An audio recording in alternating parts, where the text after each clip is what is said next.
Donc Vincent Effenbach, bonjour à tous. Je représente l'organisme de formation Formapelec qui donc accompagne vos intégrateurs électriciens à la formation des métiers, entre autres aujourd'hui sur la thématique des courants faibles.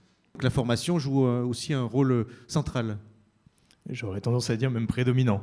Depuis tout à l'heure, on parle effectivement de qualité d'infrastructure et de réalisation du premier coup. Et c'est effectivement, à mon avis, le point le plus important. Aujourd'hui, plus que jamais, le bâtiment est connecté, on télétravaille. Donc si toutefois nos infrastructures ne fonctionnent pas correctement, ce n'est pas juste la musique dans le salon qui ne fonctionne plus, c'est peut-être le travail qui est mis en péril, c'est peut-être la communication qui ne va plus être. Et donc effectivement, il faut que les infrastructures soient construites et mises en place correctement. Alors, pour enchaîner là-dessus, Formapelec, donc créé il y a 50 ans, on a fêté notre demi-siècle au mois de décembre, fondé par la FFIE et le CERS. On est bien sûr principalement connu sur nos métiers du réseau électrique et sur la sécurisation des réseaux, les habilitations électriques, mais on fait également du courant faible. Le courant faible, on en a parlé tout à l'heure, c'est le bâtiment connecté, c'est la fibre optique, et on va revenir à tous ces métiers du contrôle du bâtiment aussi qui sont émergents en ce moment. Si je devais rappeler en quelques petits mots succincts, je dirais que la formation le plus compliquée aujourd'hui pour nous, c'est d'arriver à suivre le marché, c'est-à-dire l'effervescence qu'il peut y avoir. En ce moment, on l'entend, il y a l'IRVE, il y a surtout le photovoltaïque qui vient là-dessus, mais aussi à maintenir la qualité de formation pour les gens qui sont dans des métiers qui ne cessent d'évoluer. Et la fibre optique, il y a eu un plein boom, parce que voilà, c'était la tendance du moment, mais il ne faut pas oublier que la formation vient à rafraîchir la mémoire sur les pratiques, sur les normes, et que la formation, c'est un plus, c'est un gage de qualité.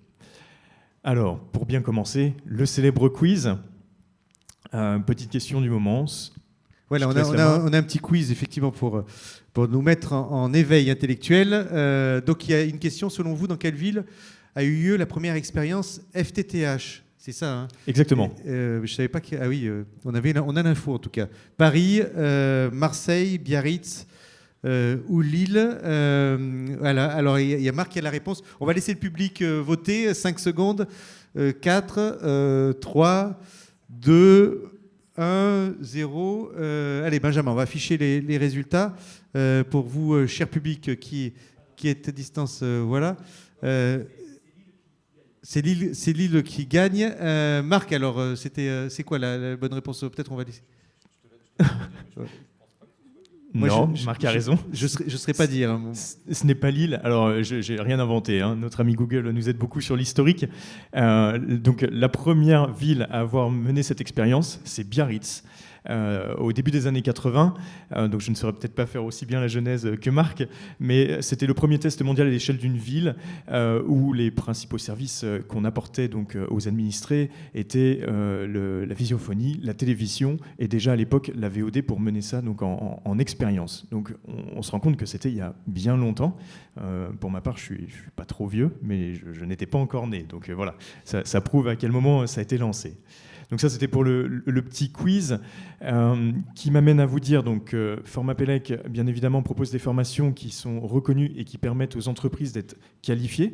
On parle, encore une fois, depuis tout à l'heure de qualité, et c'est vraiment le plus important, c'est savoir bien faire et garantir aux clients auprès desquels va se présenter l'entreprise qu'ils ont bien une qualité de service. Parce que je pense que tout à chacun, on est assez déçu quand ça ne marche pas du premier coup ou que ça tombe en panne.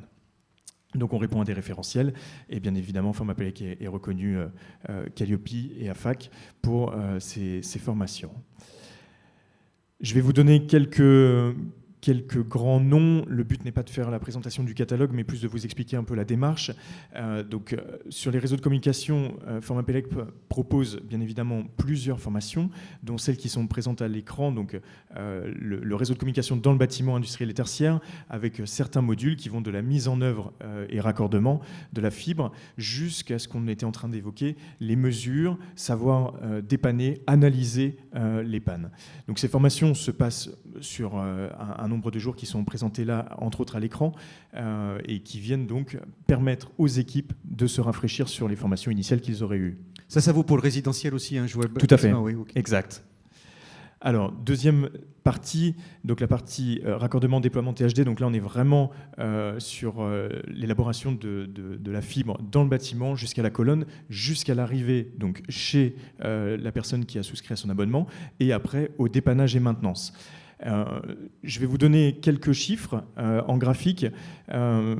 On voit qu'en moyenne, Formapélec forme une cinquantaine de personnes par an, donc c'est pas énorme, en tout cas pour nous. On ne se prétend pas être le plus gros organisme de formation sur la FIM, mais c'est pour vous donner une tendance qui va m'amener à parler d'un deuxième sujet. Le deuxième sujet, c'est les POC, la préparation opérationnelle à l'emploi collectif.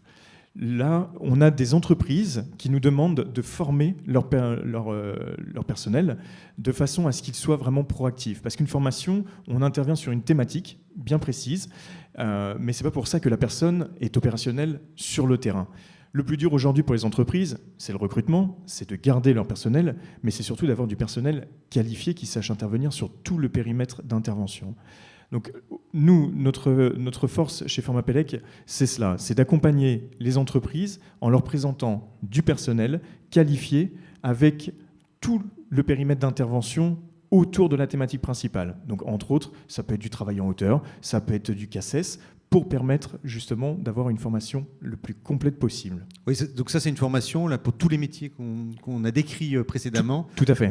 Et ce que je vois, c'est 330 heures de formation, c'est ça Alors, en centre de formation, plus 70 heures de stage en entreprise, mais il peut y avoir d'autres versions, on peut un peu les customiser, on va dire ça comme ça.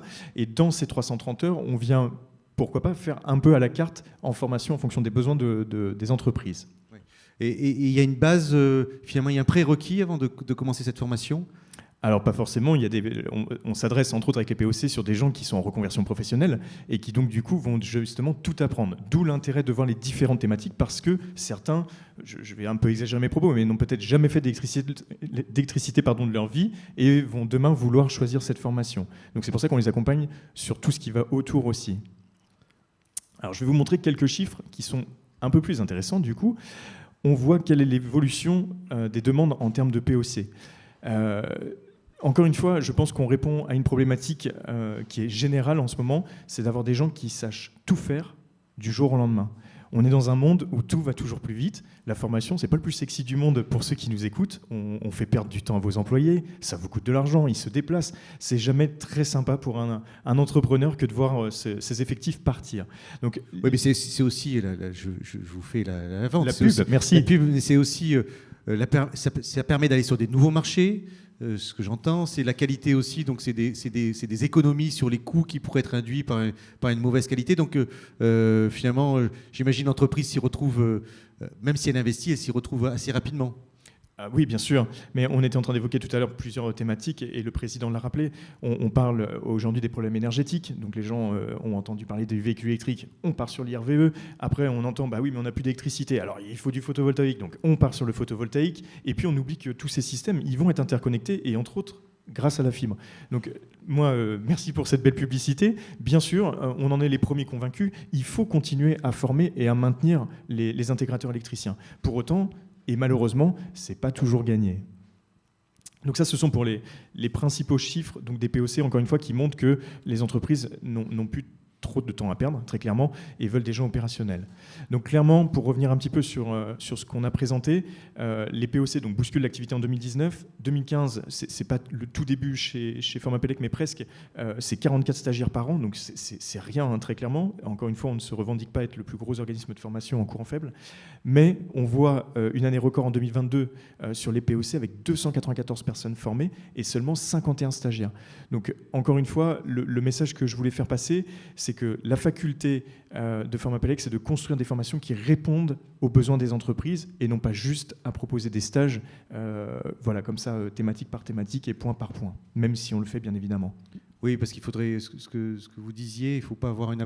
C'est compliqué aussi pour les entreprises avec tous ces nouveaux métiers de ne pas avoir une approche schizophrénique, de partir un peu un coup à droite, un coup à gauche. Donc il faut aussi définir, j'imagine, pour les entreprises, une stratégie et donc une stratégie de formation. Ouais. Tout à fait, c'est exact. Voilà, en termes de, vous avez une autre diapo ? Voilà, bah ça c'est la diapo avec les coordonnées. Merci beaucoup Vincent pour cette présentation.